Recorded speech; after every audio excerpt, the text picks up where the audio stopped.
Behavioral Characteristics of Autism Spectrum Disorder, Journal Number 1, Amanda Snyder.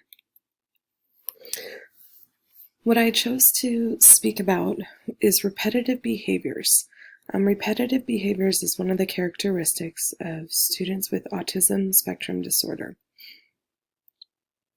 With repetitive behaviors, what I've observed in my classroom is I had a student last year who, at first I didn't realize it, but he had to say goodbye to me 3 times every day before he could leave my classroom. So I knew he would say goodbye as he was sitting in his chair, and I knew he would say goodbye when he was at the door waiting to leave, and then as the bell rang, he would say goodbye again. And it took me a couple of days to realize that he was doing this 3 times in a row, and he had to do it before he could leave my classroom.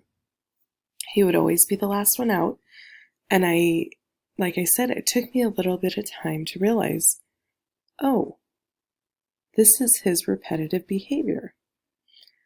So once I realized that his repetitive behavior was saying goodbye to me 3 times every day, I started to embrace it.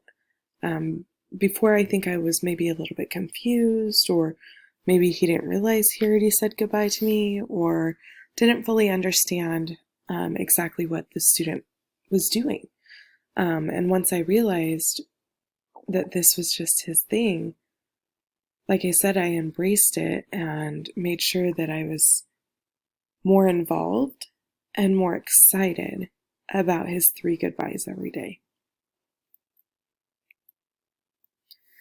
Another thing with repetitive behavior that I've learned from this class is that often students will ask questions repetitively when we switch up their schedule. So for example, this past year, I would do a journal every day when the students walked in. Their journals would be at their desk already. The question would be up on the board, and it would just kind of be a bell ringer activity for the kids to open their minds and be able to take a moment to relax after the passing period and whatnot. There were only a couple, maybe a handful of days throughout the year that I did not have their journals on their desk, that maybe we weren't doing it that day if it was a minimum day and we didn't have a lot of time, or whatever the case may be. And when those journals weren't on the desk, there were multiple students who would have to ask a lot of questions. And not only would they ask a lot of questions, but they might ask the same question over and over and over again through the whole period. They might say, Mrs. Snyder, why aren't we doing journal today? Oh, because we don't have enough time. We're going to go straight into our lesson because it's a minimum day.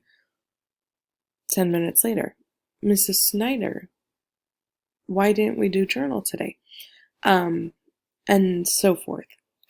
So I would see this when I would throw my students' schedules off by just an inch, I would receive a lot of repetitive questions that I wouldn't see when I would keep them on their schedules. So adjusting and keeping a schedule is another characteristic of autism spectrum disorder. One of the things that I really took home about repetitive behaviors is to not see their repetitive behavior as disruptive behavior. One of the things that I learned is that there are many people who will say that autism spectrum disorder comes with having disruptive behaviors. It was anywhere from 12 to 48% of people with ASD would show signs of disruptive behavior. For example, I had a student who would tap his pencil all year long. Like, it started at the beginning of the year, and I'm sure it started the year before, and it was just his thing. He enjoyed tapping his pencil. But it was disruptive to other students in my class. So there were frequent times that I would ask him to please stop tapping his pencil, and you could tell that he would get agitated. He would get upset by me asking him to stop doing this. As I researched the behavior characteristics of ASD, I realized that that was not the best option for me to do. The better option for me to do is to replace his pencil tapping with some other manipulation device that would not disrupt, some other sensory task that would not disrupt other students. And it made me realize that I should have a sensory drawer in my classroom of different things that students can sit at their desk and use when they need to have that that sensory item to help them focus and concentrate, or to help them with their repetitive behaviors. So one of the main things that I learned was that a lot of these students aren't doing these tasks to disrupt.